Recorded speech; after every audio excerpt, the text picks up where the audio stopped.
You either have repulsive taste in anime or my taste, because I'm the only man with the objectively correct taste in anime. So in order to share my wisdom and intellectual taste, I curated the most correct anime 3x3 to be ever made.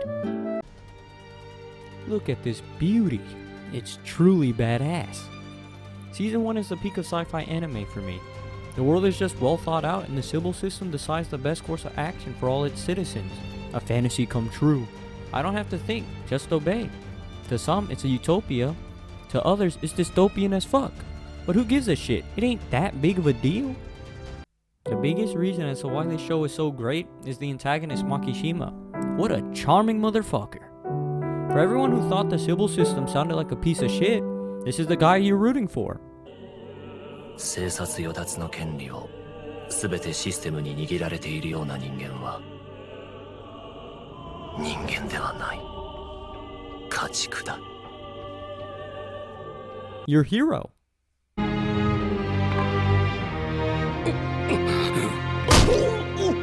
ああ本当に嘆かわしいことだ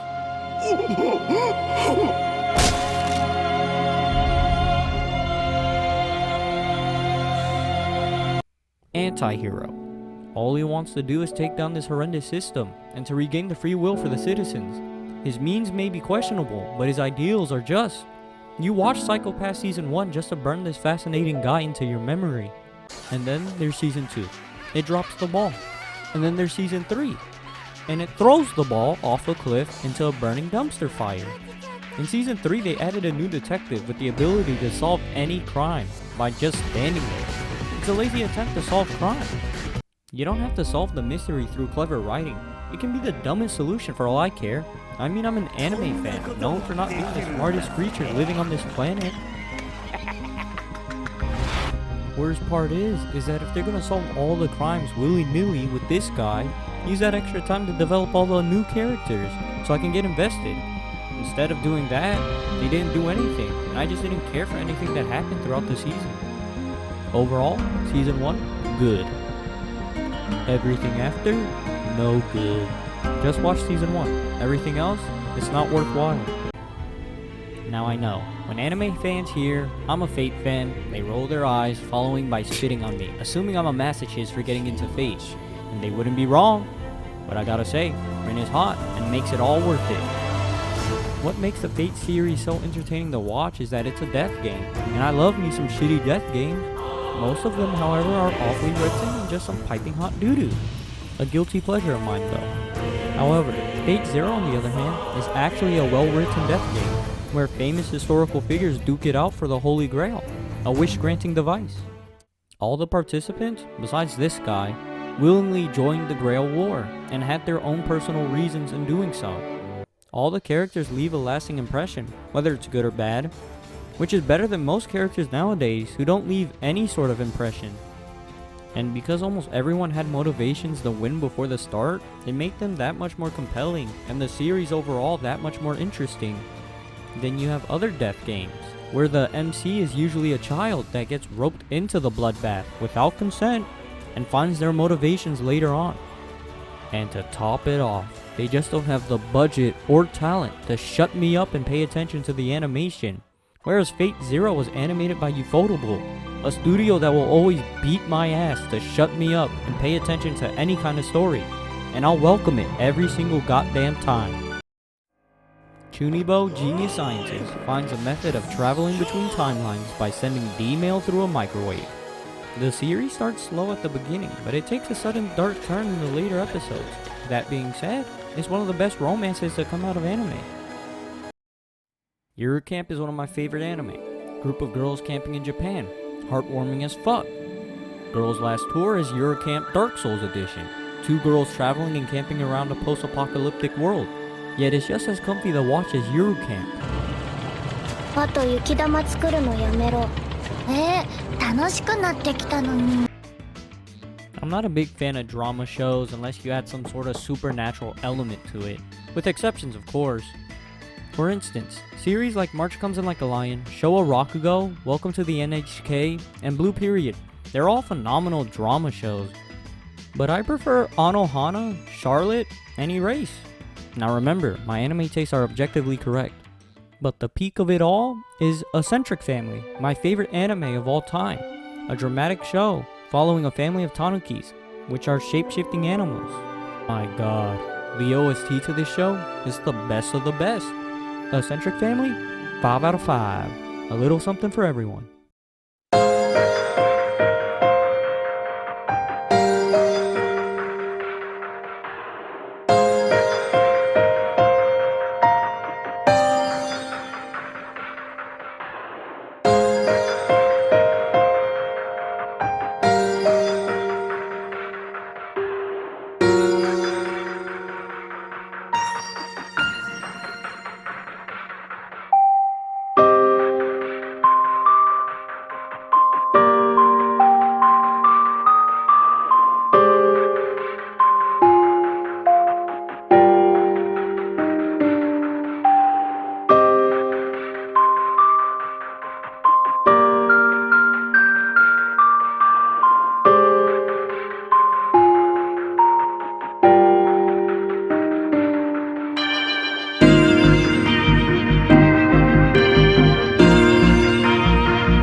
The only real horror anime out there. All of these other shows are a fraud, pretending to be horror anime. I don't feel any anxiety watching these shows, though this scene from Promised Neverland is moderately horrifying, and it did indeed induce stress for me. Nonetheless, it isn't horror. Mononoke, however, constantly feels unsettling and disturbing, and the biggest cause for that is its art style.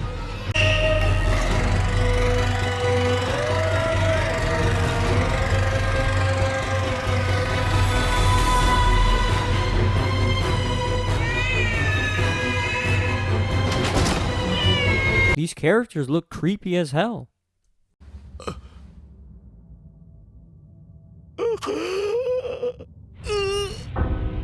Not the kind of horror that'll have you pissing and shitting yourself, but you'll be on edge, asshole quivering, while watching Mononoke. No cheap jump scares or gory death like another. And with a new anime project being announced for next year, we'll finally have another astounding horror anime in this horrorless medium.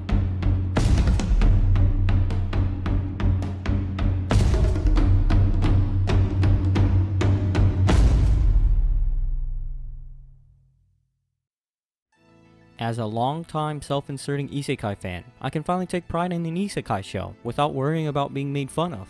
The world of Mushoku Tensei is the biggest reason why I love this show.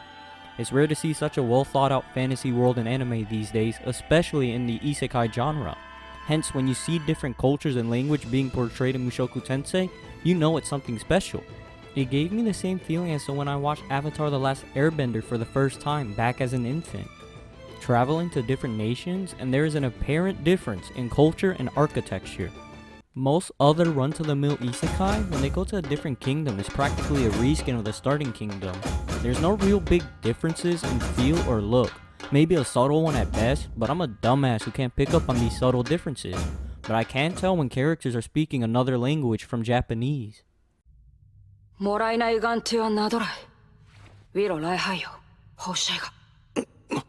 We see the main character Rudius actively trying to learn these languages instead of other MCs who happen to just be gifted with literacy of these languages at birth. And it's not just languages, but magic, sword skills, or pedigree. And if it's not gifted to these other isekai main characters, they happen to learn it off screen. Rudius, on the other hand, while a shitty person, we see him learn and grow, not just at magic or the way of the blade, but as a person. conquering past traumas carried over from his previous life, and that in of itself is more than any other isekai protagonist. Now, I love a good anime OP as much as the next guy, but the majority of anime coming out in recent times are generic, that happens to be accompanied by a generic OP. And if I'm being honest, if you're not going to play the opening, generic or not, at the climax of the final episode, we don't need them. They're just taking away time from further developments. Yet Mushoku Tensei figured out what to do instead of showing me the same minute-and-a-half OP for 12 to 13 episodes. What Mushoku Tensei does instead is play music while showing us what the characters are doing right before the episode begins.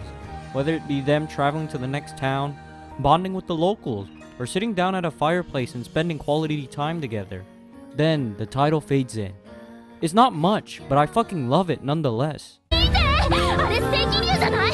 一匹ぐらい借りたいわね。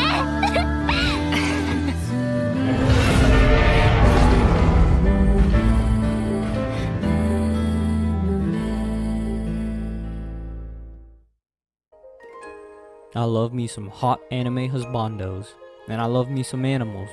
Give me hot husbandos turning into animals, and you've got me hooked. But the cherry on top of all that is that the hottest male is a tsundere.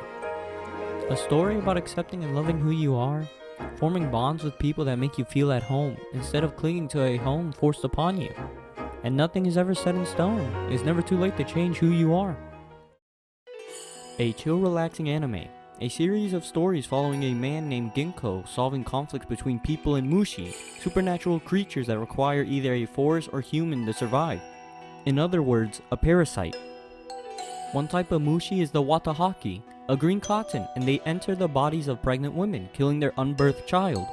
When the woman gives birth, the watahaki comes out instead, in the form of a green slime which dips out either towards the floor or ceiling. Fast forward 1 year. A kid that would have been theirs spawns where the mucus escaped to, and new clones of that child will keep spawning every 6 months. These children's primary function is to provide nutrients to the main body, the mucus, that escaped. And their kid, after operating for a few years, will die and further spread the watahaki cotton to infect even more pregnant women. And in one episode, we witness a conflict surrounding these fuckers and how to resolve it before it gets out of hand. That's what Mushishi excels at, telling self-contained stories in one episode. There's no overarching plot, so you don't need to marathon through it, and you can take your time watching the show a few episodes at a time. Despite the mortifying story of the watahaki, I never really feel too stressed about the situation the people are in.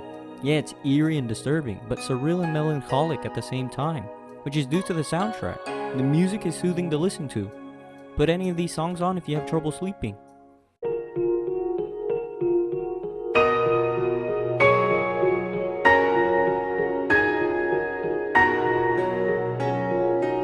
If you loved Natsume's Book of Friends, watch this show. If you loved Into the Forest of Fireflies Light, watch this show.